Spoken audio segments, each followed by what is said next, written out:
Buenos días, mis queridos hermanos, que la paz de nuestro Dios les acompañe en este precioso día. Hoy vamos a reflexionar sobre un texto que es un texto de primeros escritos y que nos habla precisamente de la terminación del mensaje del tercer ángel, es decir, de qué es lo que ocurre justo al final del tiempo cuando se termina la obra que tiene lugar en el lugar santísimo y viene nuestro Redentor, ¿verdad? Es un texto que creo que no, como siempre digo, creo que no está del todo comprendido en su más profundo sentido.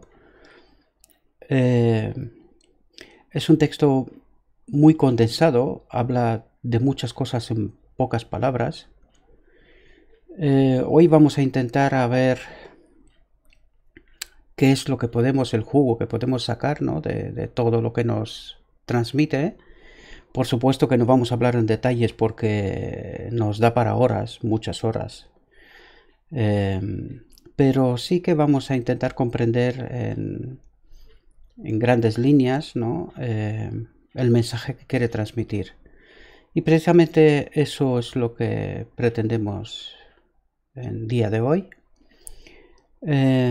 Mi consejo es que cada uno de vosotros os acerquéis a la palabra de Dios y que por vosotros mismos estudiéis con profundidad, tomaros el tiempo para estudiar con profundidad todo lo que este texto nos quiere decir, porque hay muchísima enseñanza dentro de este texto, ¿verdad? Incluso vais a ver que el texto tiene un paso adelante, un paso atrás, es decir, nos presenta unos hechos en la primera parte, luego vuelve y nos presenta desde otra perspectiva los mismos hechos. Por lo tanto, no es un texto de muy fácil comprensión, pero guiados por el Espíritu de Dios, seguramente que lo vamos a comprender. Intentaré hacerlo todo lo breve que pueda, pero también pretendo que entendamos, ¿no?, que el texto lo que quiere transmitirnos, ¿verdad? Vamos a ver qué es lo que nos quiere decir nuestro Dios hoy.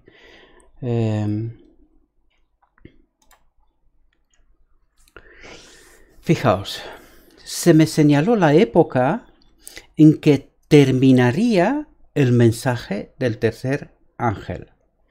Recordad que este mensaje fue el mensaje que rechazamos en principio, ¿verdad? Y que no entendimos. Y vamos a ver en el texto también que nos resalta también este hecho, ¿verdad? Pero, decía en alguna reflexión anterior, aquí hay un texto que nos puede ayudar, el mecanismo, el cómo trabaja Dios para resolver el problema del pecado con este remanente final. Bueno, el problema del pecado en términos generales, ¿no? Pero con este remanente final, el que está en vida, ¿verdad? Justo al final del tiempo. Porque este es el problema que menos hemos entendido, ¿verdad? Y fijaos lo que dice. El poder de Dios había asistido a sus hijos, quienes después de cumplir su obra, y ahora volveremos sobre esto, estaban preparados para sobrellevar la hora de prueba que les aguardaba. Aquí vamos a pararnos un momento porque creo que esto es muy importante. Nos revela cómo, o sea, el mecanismo, lo digo el mecanismo porque me resulta más fácil de expresarme de esta manera, ¿no? Es decir, cómo Dios resuelve o pretende resolver el pecado en este remanente final, el que está en vida, ¿verdad? Y fijaos lo que dice. El poder de Dios había asistido a sus hijos. Es decir, tenemos la presencia del Espíritu Santo, ¿verdad? Eso es lo que está diciendo, que el poder de Dios, es decir, el Espíritu Santo, había asistido a sus hijos. Pero fijaos aquí, dice, quienes después de cumplir su obra, ¿qué obra? ¿De qué obra nos está hablando? Vamos a sentar el contexto. Dice, estaban preparados para sobrellevar la hora de prueba que les aguarda. Es decir, es una obra de preparación personal, ¿verdad? Es una obra con nosotros mismos, ¿verdad? Que se tiene que llevar a cabo. Y de hecho tiene todo el sentido del mundo. Si nosotros tenemos que ser los que tenemos que llevar este mensaje del tercer ángel al mundo, lo primero tenemos que asimilarlo nosotros, entenderlo nosotros. Tiene que ocurrir con nosotros algo para que luego podamos llevar este mensaje al mundo. ¿Entendemos? O sea, tiene toda la lógica del mundo este hecho, lo que nos está diciendo. Por lo tanto, esta obra tiene que pasar primero con nosotros, es decir, una obra de preparación con nosotros. Nosotros dijimos que hay una obra de purificación del templo, que el templo somos nosotros, ¿verdad? Donde habita el Espíritu Santo, donde habitará el Espíritu Santo. Ahora lo vamos a ver, ¿verdad? Por lo tanto, vuelvo a leer el texto, sé que es molesto, pero necesitamos comprender qué es lo que realmente pretende decirnos, ¿verdad? ¿Qué mensaje transmite? Y dice, el poder de Dios había asistido a sus hijos, el Espíritu Santo nos asistió, quienes después de cumplir su obra, es decir, nosotros tenemos que cumplir una obra. Y nosotros hablamos sobre este asunto. No sé si recordáis, hace dos exposiciones, dos reflexiones para atrás, nos encontramos con este texto, fijaos. Dice, la expulsión del pecado es obra del alma misma. Es decir, esta es una obra que tenemos que hacerla nosotros, ¿verdad? Es una obra que tenemos que hacerla nosotros. Pues aquí, ese texto viene a decirnos precisamente eso. Dice, el poder de Dios nos había asistido a los hijos de Dios, quienes después de cumplir su obra, ¿qué obra? La de purificación del templo, ¿verdad? Estaban preparados para sobrellevar la hora de prueba que les aguardaba. ¿Lo entendemos bien ahora el texto? ¿Lo comprendemos bien? Es decir, nosotros tenemos que hacer esta obra de purificación junto con el Espíritu Santo. Aquí nos dice, el poder de Dios nos había asistido. Pero no es una obra que la hace solo el Espíritu Santo. Ya hemos aclarado aquí que la decisión es nuestra, ¿verdad? Y el texto de antes nos decía, ¿no? Esta obra de la expulsión del pecado es una obra del alma misma, es decir, es una obra nuestra. ¿Por qué? Pues porque sin nuestra decisión no ocurre nada, ¿verdad? Y el poder de Dios nos asistió en esta obra, ¿verdad? Y apenas después de que esta obra ocurre, en realidad, una vez que esta obra ocurre, el Espíritu Santo se posesiona de nuestro corazón. Lo hablamos en la exposición anterior, ¿verdad? Entonces dice, a partir de ese momento estaban preparados para sobrellevar la hora de prueba que les aguardaba, es decir, el tiempo de angustia, ¿verdad? Habían recibido la lluvia tardía o refrigerio de la presencia del Señor.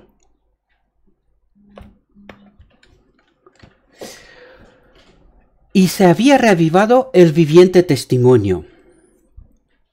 Perdonad porque el teléfono me desconcentra, ¿verdad?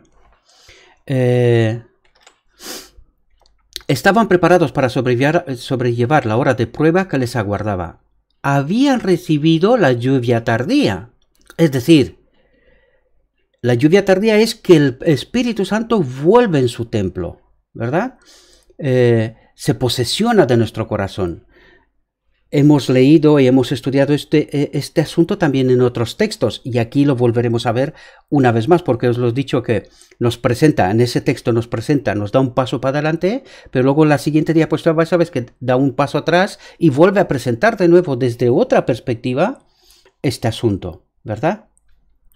Entonces dice, habían recibido la lluvia tardía o refrigerio de la presencia del Señor. Y aquí otra vez atentos. Y se había reavivado el viviente testimonio. ¿Cuál es el viviente testimonio? porque dice, se había reavivado. O sea, hay un testimonio que está dormido, que está allí en suspense, ¿no? Como olvidado, ¿verdad? Hay un testimonio, tenemos un testimonio de tal dimensión. ¿Cuál podría ser ese testimonio? El mensaje de 1888 puede ser. Claro, porque el mensaje de 1888, recordadlo, lo dijimos en otras reflexiones. El mensaje de 1888 venía precisamente para explicarnos, ayudarnos a entender qué es lo que ocurre en el lugar santísimo en el día de la expiación. Claro, nosotros rechazamos este mensaje. Por lo tanto, este mensaje se ha quedado como dormido, suspendido, o sea, ¿verdad? Se ha quedado allí. Pero aquí ahora dice, y se había reavivado el viviente testimonio. Es decir, ese testimonio, que es absolutamente necesario, pues se reaviva, ¿verdad? Y de hecho, yo creo que es precisamente lo que estamos haciendo aquí, ¿verdad? Porque todo lo que estamos presentando es resultado del mensaje de 1888, entendido en la actualidad, ¿verdad? El Espíritu Santo nos ayuda a comprender qué es lo que querría decirnos en aquellos instantes, y eso es lo que estamos tratando precisamente en todas esas reflexiones de entender. Por lo tanto, dice, habían recibido la lluvia tardía o refrigerio de la presencia del Señor, y se había reavivado el viviente testimonio, ¿verdad? El mensaje de 1888. Por todas partes había cumplido la postrera gran amonestación. Es decir, este mensaje empieza a ser dado al mundo, ¿verdad? Y fijaos lo que dice. Por todas partes había cundido la postrera gran amonestación, agitando y enfureciendo a los moradores de la tierra que no habían querido recibir el mensaje. Es decir, si os recordáis, hay una visión, la visión del tren de gran velocidad, ¿verdad? Donde nos dice que había un pequeño grupo que iba a dirección contraria andando, ¿verdad? Por lo tanto, entendemos claramente que no mucha gente aceptará este mensaje de los cristianos, pero también del mundo, ¿verdad? No mucha gente. Habrá quien sí, pero no será mucha gente. Y aquí vuelve a explicarnos esto, que no habían querido recibir el mensaje. Vi ángeles que iban y venían de uno a otro lado del cielo. Un ángel, con tintero de escribano en la cintura, regresó de la tierra y comunicó a Jesús que había cumplido su encargo, quedando sellados y numerados los santos. Quedando sellados y numerados los santos es precisamente lo que dijimos antes. Es decir, el Espíritu Santo viene y ocupa su lugar en su templo. Quedamos sellados, ¿verdad? Este es el sello. ¿Sí? No es otro. Vi entonces que Jesús, quien había estado oficiando ante el arca de los 10 mandamientos, es decir, está en el lugar santísimo, dejó caer el incensario y alzando las manos exclamó en alta voz: consumado es. Escuchamos por segunda vez esta expresión de Jesús. La primera vez lo dijo en la cruz, ¿verdad? Consumado es, cuando terminó su obra de profeta, ¿verdad? Aquí vemos que dice consumado es cuando termina su obra de sumo sacerdote, ¿verdad? Y entra en otra fase de su obra, que es la definitiva, de Rey de Reyes, ¿verdad? Por lo tanto, aquí es la segunda vez cuando él dice consumado es, ¿verdad? Y toda la hueste angélica se quitó sus coronas cuando Jesús hizo esta solemne declaración: el que es injusto, sea injusto todavía, y el que es inmundo, sea inmundo todavía, y el que es justo, practique la justicia todavía, y el que es santo, santifíquese todavía, ¿verdad? Bien, pero ahora vamos a ver que nos da un paso atrás, ¿verdad? y vuelve a presentarnos desde otra perspectiva los mismos hechos, ¿verdad? Fijaos, todos los casos habían sido fallados para vida o para muerte. Mientras Jesús oficiaba en el santuario, había proseguido el juicio de los justos muertos y luego el de los justos vivientes. Cristo, habiendo hecho expiación por su pueblo y habiendo borrado sus pecados, había recibido su reino. Es decir, en una frase condensa mucho en realidad, ¿verdad? Estaba completo el número de los súbditos del reino, y aquí atento, y consumado el matrimonio del Cordero.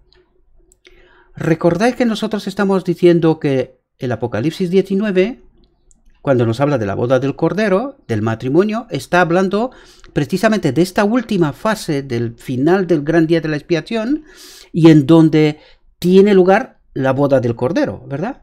Y aquí dice, y consumado el matrimonio del Cordero. ¿Qué dijimos nosotros que significa el matrimonio? La unión de lo divino y lo humano, de la restauración de Adán, ¿verdad? Es decir, de lo que nos está hablando aquí es de que el remanente final queda restaurado, queda sellado, lo que leímos en el texto anterior, ¿verdad? Por eso dice, y consumado el matrimonio del Cordero. Recordad, todavía no ha salido del lugar santísimo, que ahora lo vamos a ver, ¿verdad? El reino y el poderío fueron dados a Jesús y a los herederos de la salvación. Y Jesús iba a reinar como Rey de reyes y Señor de señores. Es decir, ya nos habla de la siguiente fase en la que va a entrar, ¿verdad? Y fijaos, apenas ahora sale del lugar santísimo, ¿verdad? Es decir, la boda tiene lugar antes, la unión de lo divino y lo humano, que es justo al final del día de la expiación, que es lo que dijimos hasta ahora en casi todas las reflexiones, ¿verdad? Pero ahora es cuando sale del lugar santísimo. Fijaos, al salir Jesús del lugar santísimo, oí el tintineo de las campanillas de su túnica. Una tenebrosa nube cubrió entonces a los habitantes de la tierra. Es decir, cuando sale Jesús del lugar santísimo, una nube tenebrosa, maligna, quiere decir, cubre entonces a los habitantes de la tierra. Y ahora vamos a entender qué es lo que nos quiere decir. Ya no había mediador entre el hombre culpable y un Dios ofendido. Mientras Jesús estuvo interpuesto entre Dios y el pecador, tuvo la gente un freno.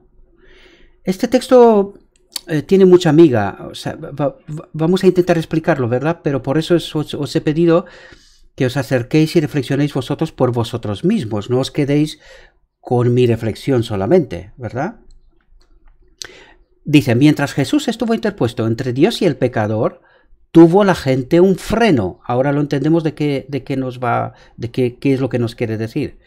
Pero cuando dejó de estar entre el hombre y el Padre, desapareció el freno.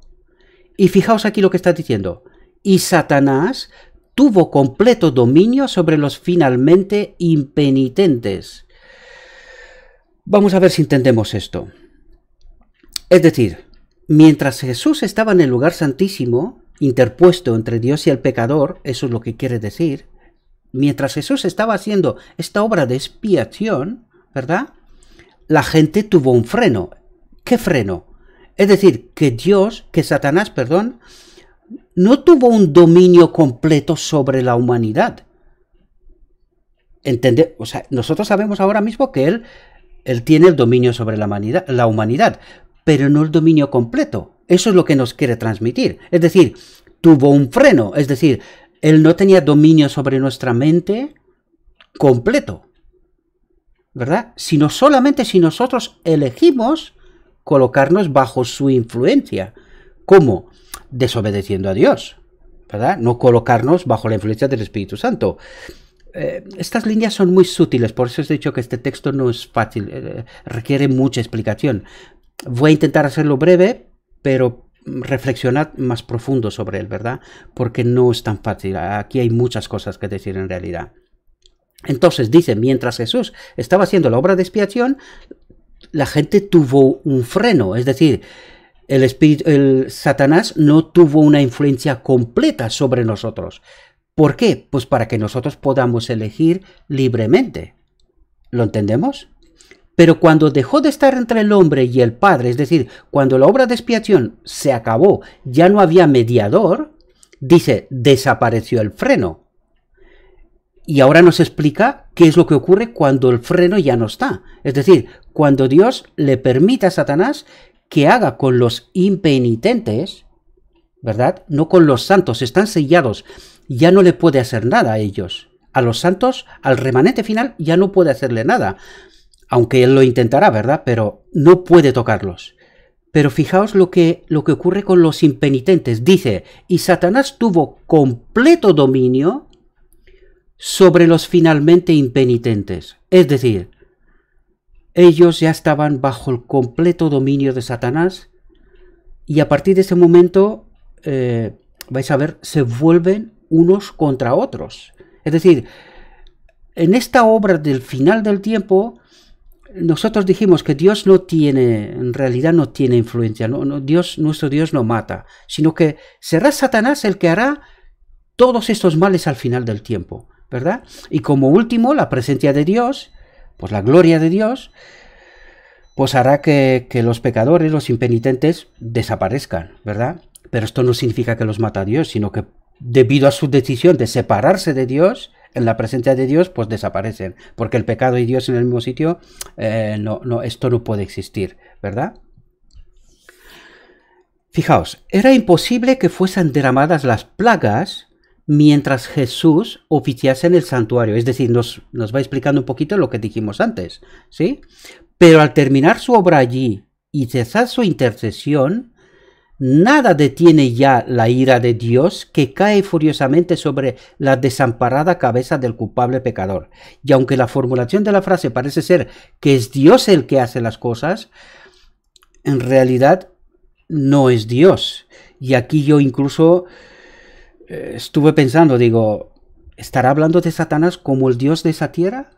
No lo creo, ¿verdad? No, pero creo que es la forma de cómo formula las cosas que parece ser que es Dios el que da el castigo, pero que en realidad no es así, ¿sí? Así hay muchos textos en la Biblia también que es muy fácil interpretarlo de una manera sencilla, ¿no? Y decir, no, es Dios el que hace estas cosas, pero que en realidad no es así. Con un estudio profundo podemos darnos cuenta que no es así. Este no es precisamente el tema que quiero tocar en este momento, simplemente doy unas pequeñas pinceladas, ¿verdad? Pero al terminar su obra y cesar su intercesión, nada detiene ya la ira de Dios que cae furiosamente sobre la desamparada cabeza del culpable pecador. Y atentos aquí, que descuidó la salvación y aborreció las reprensiones. Esto nos lo vuelve a explicar después un poco más a detalle, ¿verdad? Un poco más, ¿verdad? En aquel terrible momento, después de cesar la mediación de Jesús, a los santos les toca vivir sin intercesor en presencia del Dios Santo. Es decir, los santos están sellados. El Espíritu Santo ya está en su templo, es decir, vive en ellos. Son intocables. Y lo vamos a ver más adelante en el texto. O sea, Satanás no les puede hacer nada a ellos. Y de hecho, ellos son un testigo vivo de que el Espíritu de Dios está con ellos, está en ellos, ¿verdad? Había sido decidido todo caso y numerada cada joya. Cuando dice esto se refiere a nosotros, a los santos, al remanente final, ¿verdad? Detúvose un momento Jesús en el departamento exterior del santuario celestial y los pecados confesados mientras él estuvo en el lugar santísimo fueron asignados a Satanás, originador del pecado, quien debía sufrir su castigo. Esto lo sabemos porque en lo que estaba pasando en el día de la expiación en el lugar santísimo, ¿verdad? Pues cuando el sumo sacerdote salía, colocaba el pecado sobre el macho cabrío que estaba llevado al desierto, que es llevado al desierto, ¿verdad? Pues eso es lo que nos está diciendo aquí, que toda esta obra de expiación, todos estos pecados, cuidado porque está diciendo y los pecados confesados mientras él estuvo en lugar santísimo. Es decir, esta obra que los hijos de Dios, leímos en el texto anterior, ¿verdad? Han hecho con la ayuda y el poder del Espíritu Santo, ¿verdad? Pues todos esos pecados, estos confesados, los otros no, ¿sí? Quedan sobre el pecador.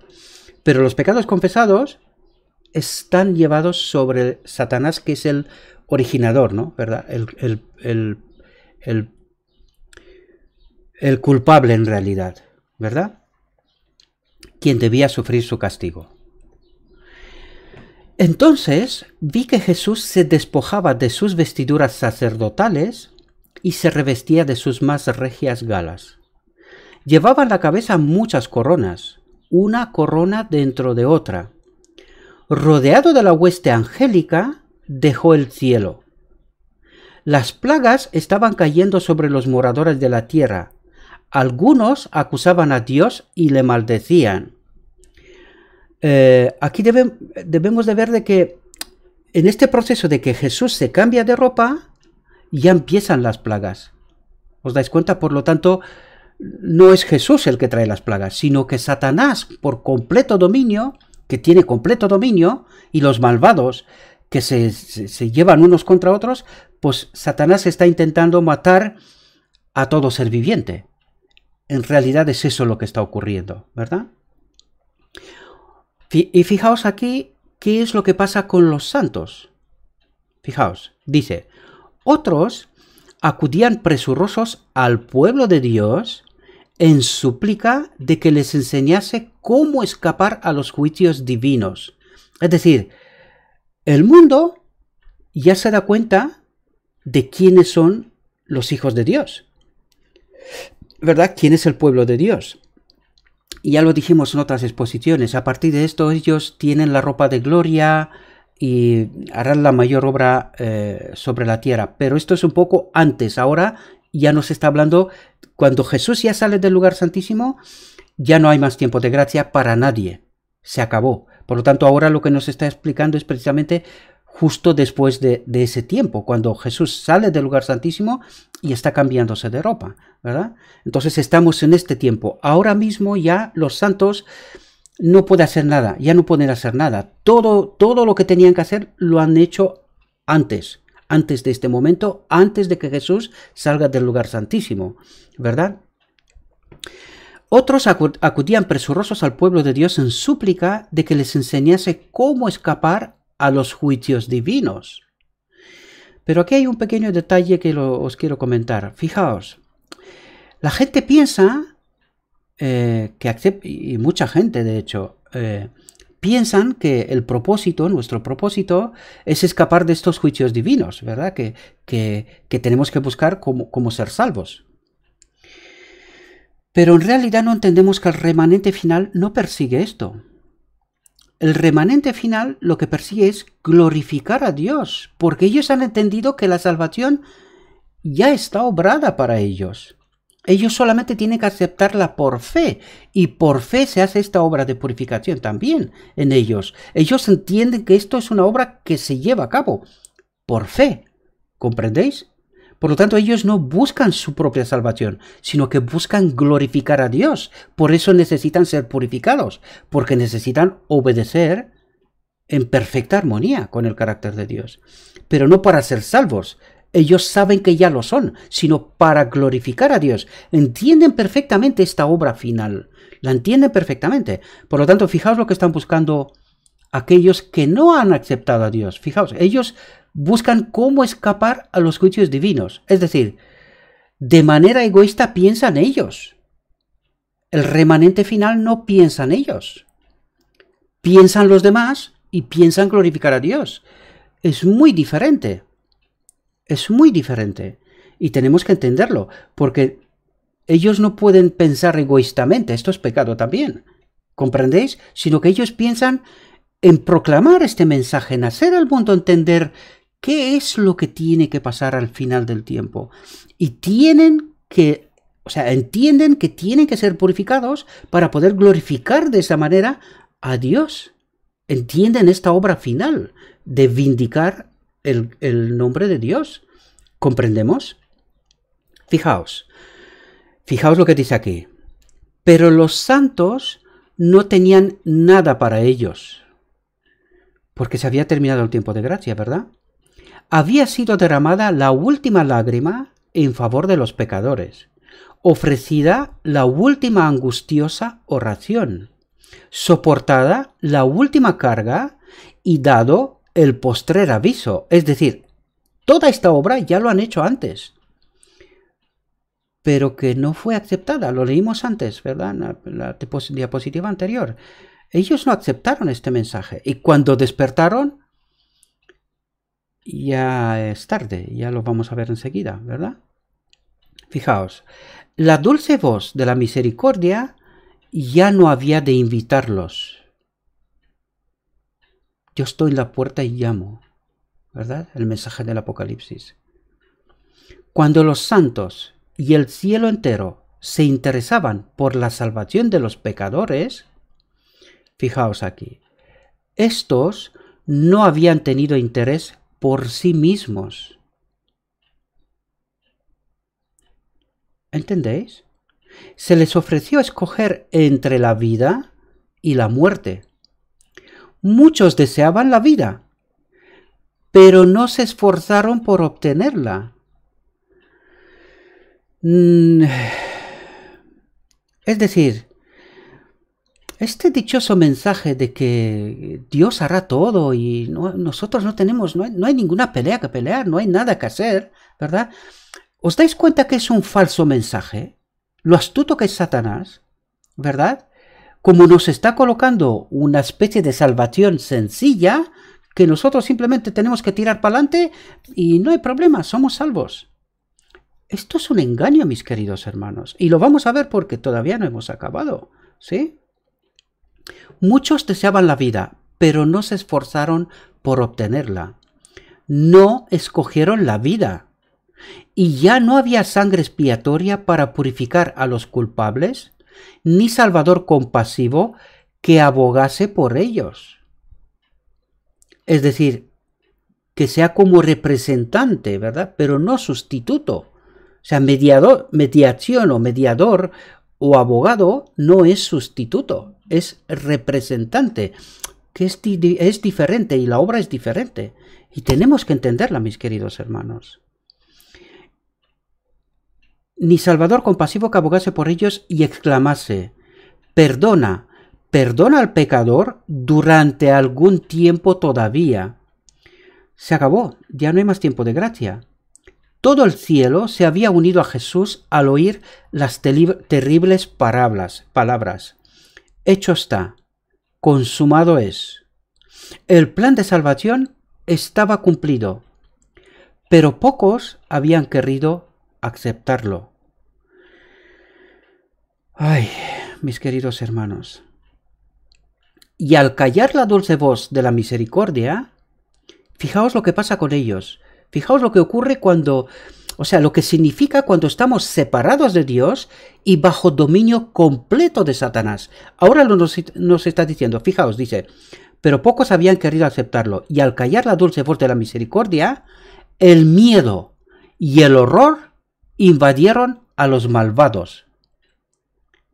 ¿Entendéis? Cuando ya no hay mediador, cuando Satanás tiene dominio completo sobre los malvados, el miedo y el horror invadieron a los malvados. ¿Y qué es lo que harán?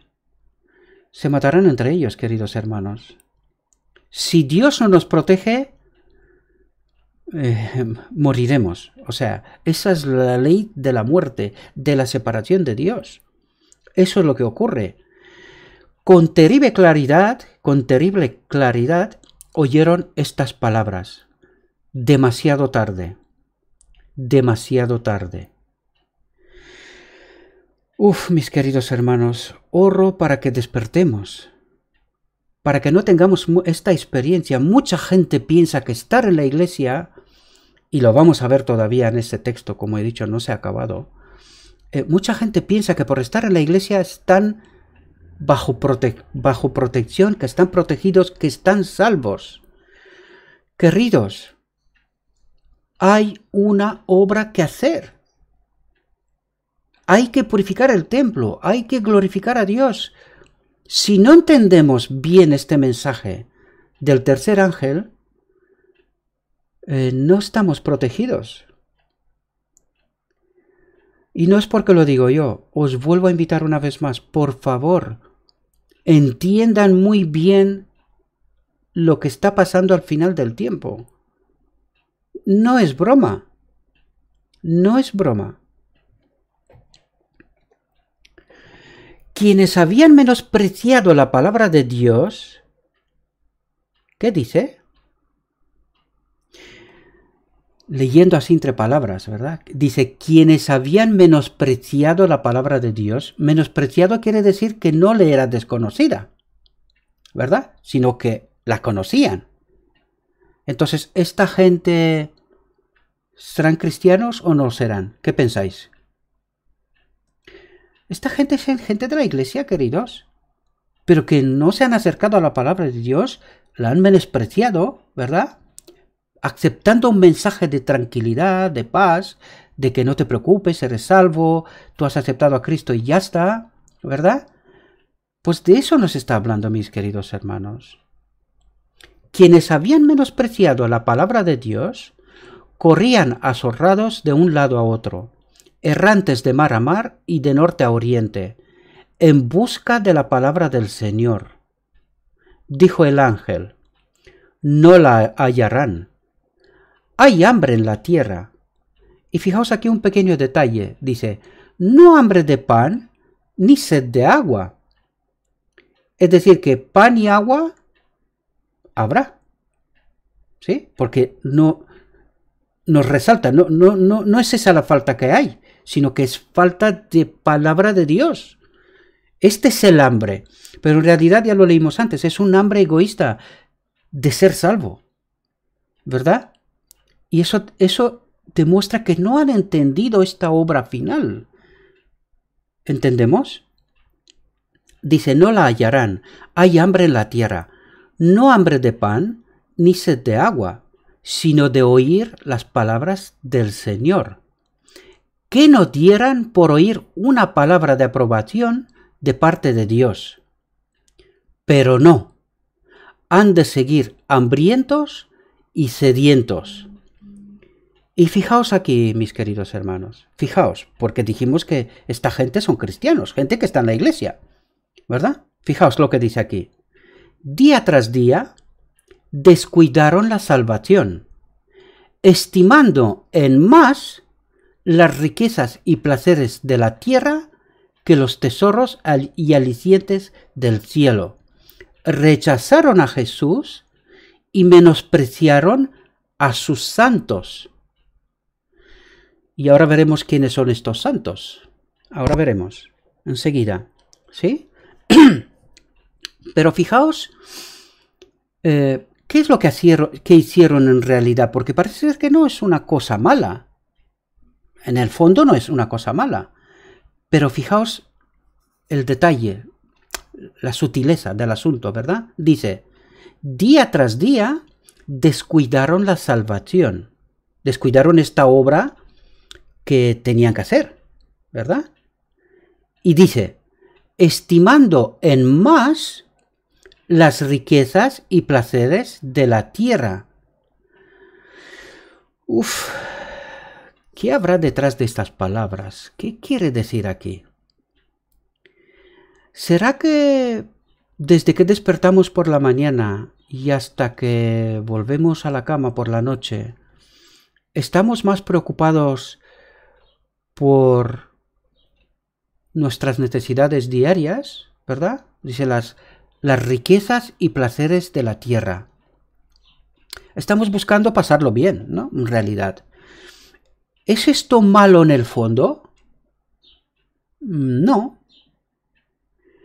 Pero ¿sabéis cuándo se convierte en malo? Se convierte en malo cuando descuidamos poner a Dios en el primer lugar. ¿Comprendéis? Es decir, primero dice, día tras día descuidaron la salvación. Es decir, lo primero tenía que ser la obra de Dios en nosotros y a través de nosotros con los demás. Y eso precisamente fue lo que nosotros descuidamos. Esta obra que tenía que hacerse con nosotros y luego a través de nosotros con los demás, ¿verdad? Y ese es el problema, ¿verdad? Porque en el fondo parece ser que, hombre, nadie quiere que lo pasemos mal, ¿verdad? Pero tampoco se trata de acostumbrarnos a esta tierra. ¿Qué es lo que estamos haciendo? Construimos casas, nos asentamos bien, ¿verdad? Queremos que la cuenta en el banco esté bien, ¿verdad? Y esto me refiero ya a los países más desarrollados, porque en los otros países ya ni siquiera piensan esos. Pero esto significa que ellos están fuera de esta situación. No, querido. No. Tenemos que entender claramente que si Dios no ocupa el primer lugar, en realidad no ocupa ningún lugar. Es lo que el texto nos está diciendo. Si Dios no ocupa el primer lugar, aun estando en la iglesia, en realidad no ocupa ningún lugar. Porque nosotros estamos en la iglesia bajo una falsa premisa, que es que la salvación está obrada por nosotros, que simplemente falta que venga Cristo, ¿verdad? ¿Y de qué nos ocupamos? Pues de los placeres de la tierra, ¿verdad? Mientras estemos por aquí, pues pasarlo bien, ¿verdad? Y es precisamente este hecho lo que nos puede llevar a la perdición, ¿sí? Una vez más, les invito a que cada uno de vosotros hagáis vuestra propia reflexión y que desde vuestra situación reflexionéis sobre lo que nos está diciendo aquí y ver cuáles son los placeres que yo busco antes de buscar a Dios, ¿verdad? Y cuál es, una vez que entiendo la verdad, cuál es mi aportación para con los demás. ¿Comprendemos? Porque no olvidéis, nosotros fuimos levantados para dar un mensaje al mundo. Y para eso es necesaria una preparación. Primero con uno mismo, entender cuál es ese mensaje, vivir este mensaje primero, porque no puedes predicar lo que no vives, ¿verdad? Puedes hacerlo, pero esto es hipocresía, ¿no? Y luego dar este mensaje al mundo. Y esa es nuestra obra principal. Después vienen ya otras cosas, la familia y otros asuntos. Pero Dios tiene que ser siempre, siempre, siempre el primero. ¿Entendemos? Y fijaos cómo tratan a aquellos que descuidaron esta obra. Dice, rechazaron a Jesús y menospreciaron a sus santos. Ahora hablaremos del tema de los santos porque el texto los engloba, ¿verdad? Pero ¿cómo entiende Dios esta despreocupación? Como un rechazo a Jesús, ¿verdad? Nos lo dice el texto, ¿verdad? Los sucios permanecerán sucios para siempre, ¿sí? Fijaos, dice, todavía estamos con los creyentes, ¿verdad? Porque a Dios lo que les importa es aquellos que le aceptan. Los que no lo aceptan, pues ya lo tienen claro. Dios y ellos, ¿verdad? Pero aquí se ocupa de aquellos que están bajo una falsa premisa, ¿verdad?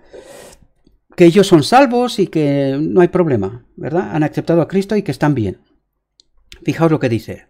Muchos de los impíos, se refiere al grupo que acabamos de verlo, ¿verdad? De hablar sobre ellos, ¿no? Muchos de los impíos se enfurecieron grandemente al sufrir los efectos de las plagas. ¿Por qué se enfurecieron? Claro, porque daban por hecho que están en la iglesia, que están bien, y de repente ven que las plagas les afecta a ellos y dicen, ¿pero qué pasa aquí? ¿Entendéis? Eso es lo que nos quiere transmitir el texto.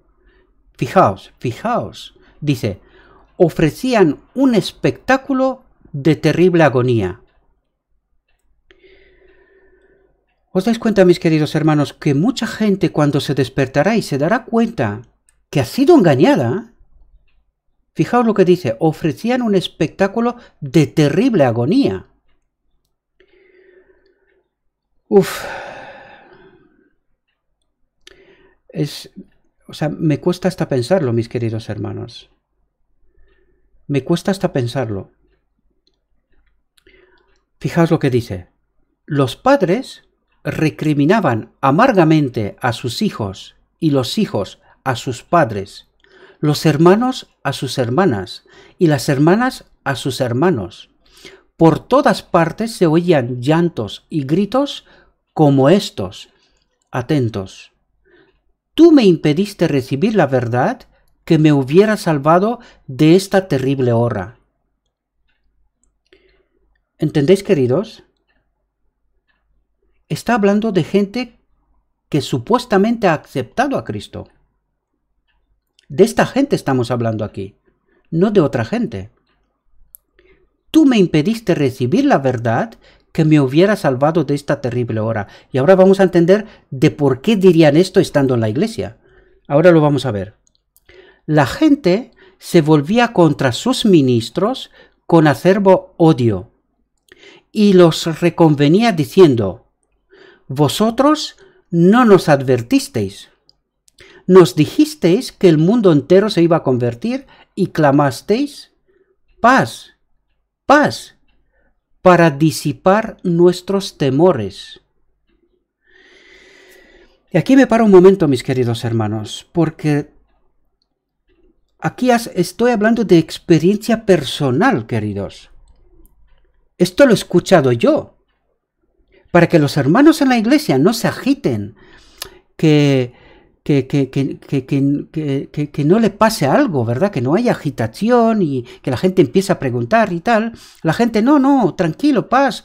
No, esta gente, que ahora hablamos de esta gente, ¿verdad? Esta gente, pues, son peculiares, herejes, predican falsa doctrina y cosas por el estilo, ¿verdad? Entonces, hay unos supuestos protectores en la iglesia que están mandando este mensaje: paz, paz, tranquilos, lo que nosotros sabemos, esto es la verdad, somos salvos, hemos aceptado a Cristo, no hay problema. Este es el mensaje, esto lo he escuchado yo, ¿vale? Pero estoy seguro que esto está pasando en todas partes. ¿Por qué?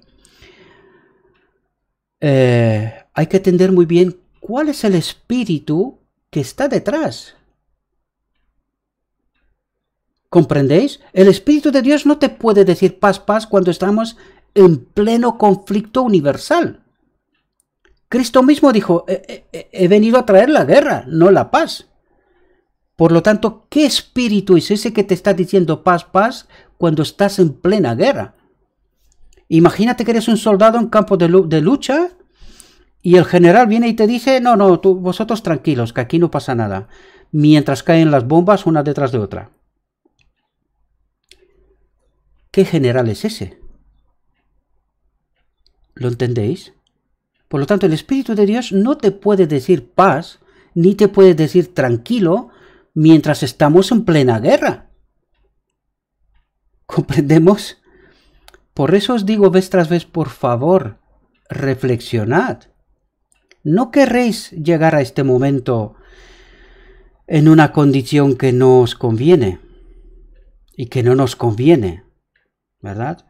Me incluyo aquí porque no quiero que haya ningún tipo de interpretaciones que no conviene tener, ¿verdad? Por lo tanto, por eso os digo vez tras vez, por favor, estudiad, reflexionad, entended muy bien qué obra tenemos que hacer, qué es lo que tiene que pasar en el día de la expiación, y no confiad en este mensaje falso de paz y tranquilidad, porque estamos en pleno conflicto, queridos, en pleno conflicto. Nos dijisteis que el mundo entero se iba a convertir y clamasteis: paz, paz, para disipar nuestros temores. Nada nos enseñasteis acerca de esta hora. Nada nos enseñasteis acerca de esta hora. ¿Qué quiere decir? No nos habéis hablado del conflicto en el que estamos. ¿verdad? Nos dijisteis paz, tranquilidad, no os preocupéis, estáis en la iglesia, sois salvos. Nada nos enseñasteis acerca de esta hora. Por favor, mirad, ¿cuáles son las reflexiones que predican nuestros pastores? ¿De qué están hablando? ¿De qué están predicando? ¿Qué historias y qué cuentos están contando al pueblo de Dios cuando estamos a segundos de que el conflicto acabe? Nada nos enseñasteis acerca de esta hora. Y fijaos ahora los santos de que hablábamos antes, ¿verdad? Este remanente pequeño final que va a contracorriente y que nadie nos entiende y que los maestros de Israel dicen que estos son herejes, ¿verdad?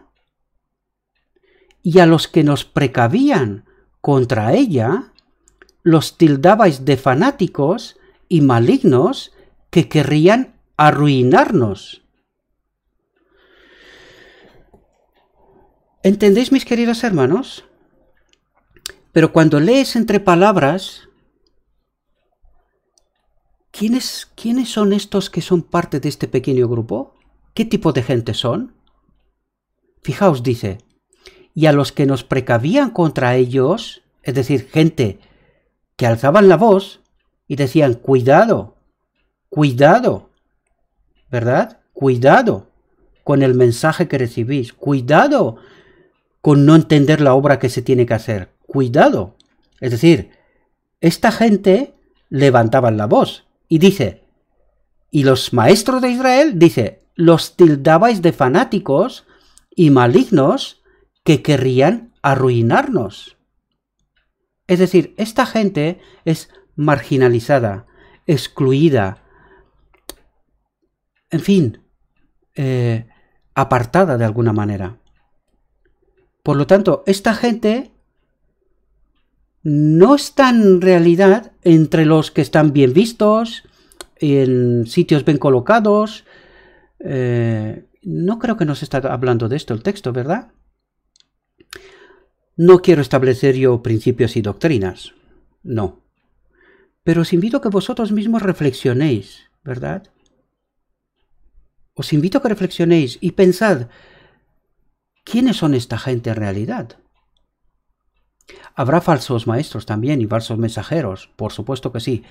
Precisamente por eso os digo, queridos hermanos, estudiad la palabra, entenderla por vosotros mismos. No puede ser que el Espíritu, que yo creo que me guíe a mí y me ayuda a entender estos mensajes, sea otro espíritu en vuestro caso,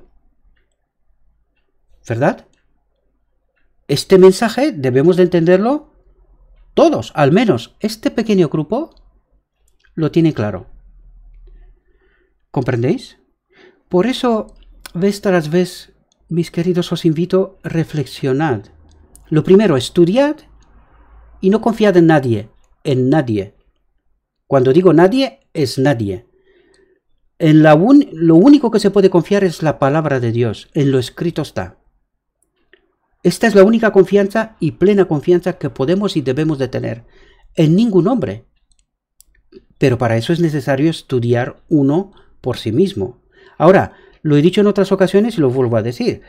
Cuando nos escuchamos, yo también escucho a otras personas, ¿verdad?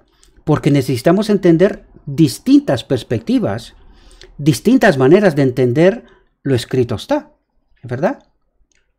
Lo he dicho en otras ocasiones también, nadie tiene toda la verdad. Sino que mis reflexiones te pueden ayudar a ti a entender una perspectiva diferente a la que hasta ahora tú tenías o entendías, ¿verdad? Y a mí me ayuda tu reflexión para que yo pueda entender otra perspectiva que quizás hasta ahora no la había entendido, ¿verdad? Y que entre todos, ¿verdad? De eso hablaba Pablo, que está bien que haya discusiones entre nosotros, porque de esta manera llegamos a un denominador común, es decir, a un solo entendimiento. No puede haber más, ¿no? Si lo que está escrito, hay que entender esta perspectiva de la cual se escribió lo que se escribió. ¿Entendéis? Por eso, primero, tenemos que estudiar por nosotros mismos y luego dar este mensaje al mundo, ¿verdad? Y esa es mi invitación. No os tomáis lo que aquí decimos al pie de la letra, jamás. No cometáis este error. Una cosa es escuchar mis reflexiones y otra cosa es confiar plenamente en esto. No cometáis este error, por favor. Estudiad, reflexionad y si algo no está bien, porque puedo equivocarme, sigo siendo un hombre como cualquier otro, ¿verdad? Puedo equivocarme y de hecho me equivoco muchas veces. Por eso os invito, reflexionad. No os quedáis con lo que aquí decimos, porque es demasiado importante estar o no estar en una condición o en otra. Y yo deseo que todos seamos entre los salvos, entre los que están este remanente final, ¿verdad? Fijaos, pero vi que los ministros no se libraron de la ira de Dios. Sus sufrimientos eran 10 veces mayores que los de sus feligreses. Y aquí podemos entender claramente que todo este texto se refiere a la iglesia. Está hablando de la iglesia, no de otra gente. ¿Sí? ¿Por qué los ministros sufren 10 veces más?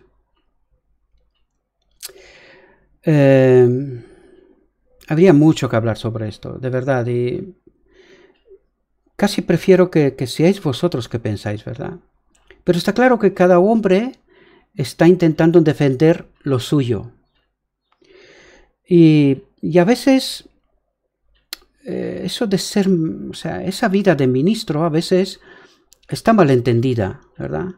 Y uno se acomoda y recibe ciertos beneficios que no quiere perder. Y aunque entienda la verdad, lo que aquí estamos diciendo, aunque la entienda, no le es muy fácil tratar ciertos temas. Por eso decía antes, muchas veces están predicando unas cosas que es que, al menos desde mi perspectiva, perdonadme, no quiero ser malo, ¿no? Pero desde mi perspectiva es totalmente incomprensible. No lo entiendo. Estamos a segundos de que la historia de este mundo se termine y nosotros estamos contando historias. Estamos contando historias. Por eso os lo digo, mis queridos hermanos, cada uno de nosotros tenemos que estudiar, tomarnos esta libertad, ¿verdad? Porque a veces somos presos de nuestros propios prejuicios y de lo que nos alimentan de por ahí y nos dice ciertas cosas. Y me incluyo a mí mismo, lo he dicho, no me excluyo. No me escucháis como si yo fuera la voz de la verdad absoluta, jamás. Porque no es así. Tenemos que entender la verdad por nosotros mismos. Cristo nos va a pedir cuenta de lo que yo he entendido de lo que Él me dijo. No de lo que me han contado. No, de lo que yo he entendido de lo que Él me dijo en lo escrito está. De eso me va a pedir cuenta. Porque de los ministros ya se encarga Él. Ya lo vemos aquí en el texto. Ellos sufrirán 10 veces, pero eso no me calienta con nada. De verdad, eso... Si estás perdido, ¿de qué te sirve? ¿Me entendéis?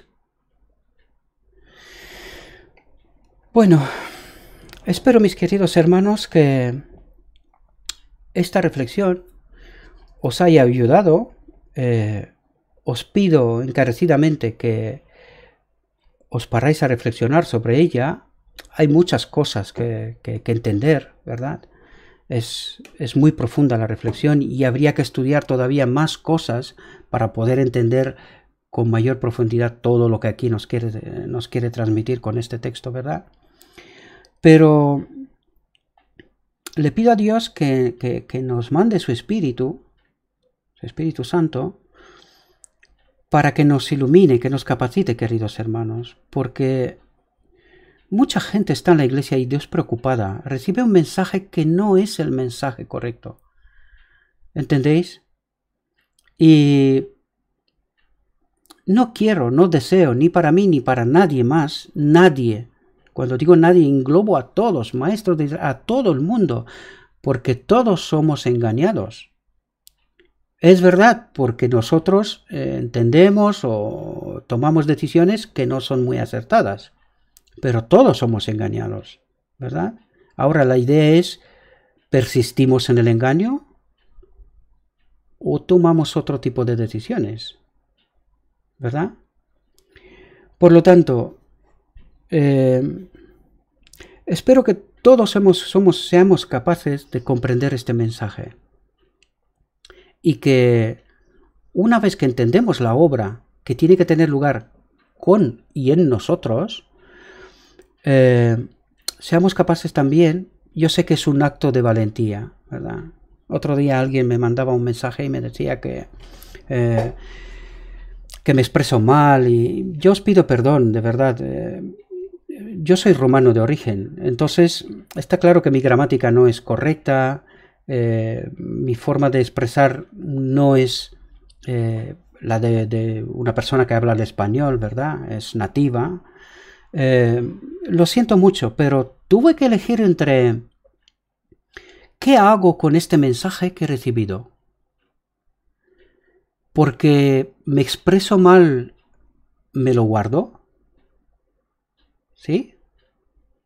Y le contestaba a esta persona que, entre otras cosas, también me decía, ¿no?, que tengo que estudiar más, y claro, porque este mensaje es un mensaje peculiar, es lógico, es normal que sea así. El que estudia se da cuenta de que hay más luz, todavía hay más luz, ¿verdad? O sea, es decir, cosas que no hemos entendido. Y precisamente eso es lo que estamos tratando de averiguar aquí, de reflexionar, ¿verdad? Todas esas cuestiones. Por supuesto que no establecemos doctrina ni principios en absoluto, pero sí resaltamos cuestiones que quizás no hemos entendido bien, ¿no? Y por eso os invito a que vosotros tengáis vuestra propia reflexión, vuestro propio estudio y que tomáis vuestras propias decisiones. Porque nadie será salvo por las decisiones de nadie, sino por sus propias decisiones. De eso me pedirá cuenta Dios a mí, de mis decisiones, ¿verdad? Por lo tanto, por eso os invito a un estudio profundo y que cada uno de nosotros tomemos esas decisiones, ¿verdad? Como os decía antes, de esta persona, ¿no?, que me estaba reclamando fallos, errores de expresión, no entendimiento en mi mensaje, ¿no?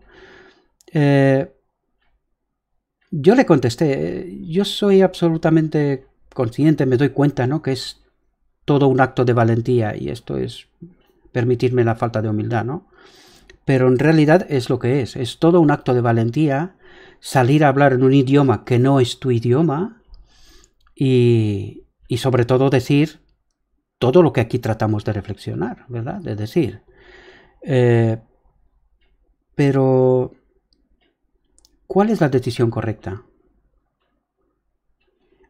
¿Averiguar la verdad y callarla?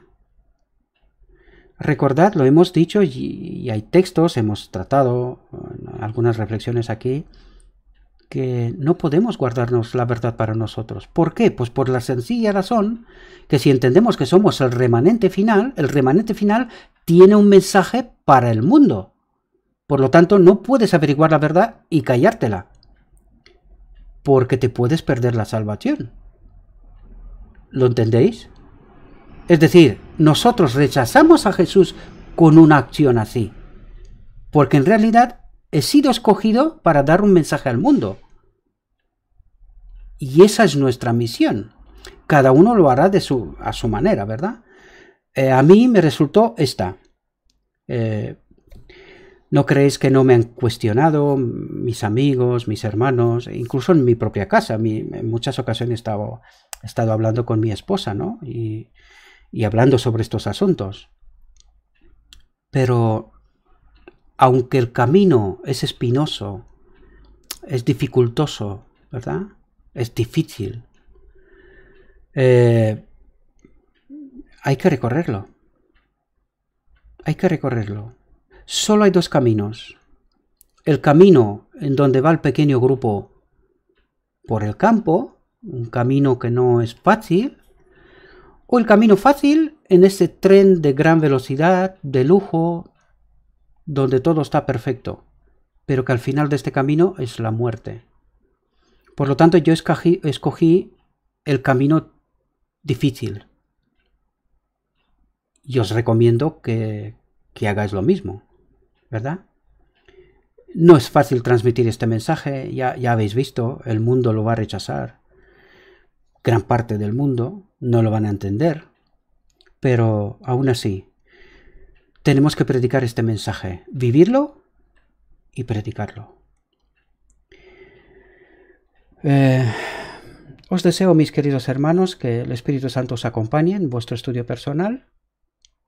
Os deseo un próspero día y que todo lo que os he dicho, os lo he dicho en nombre de Cristo Jesús. Amén.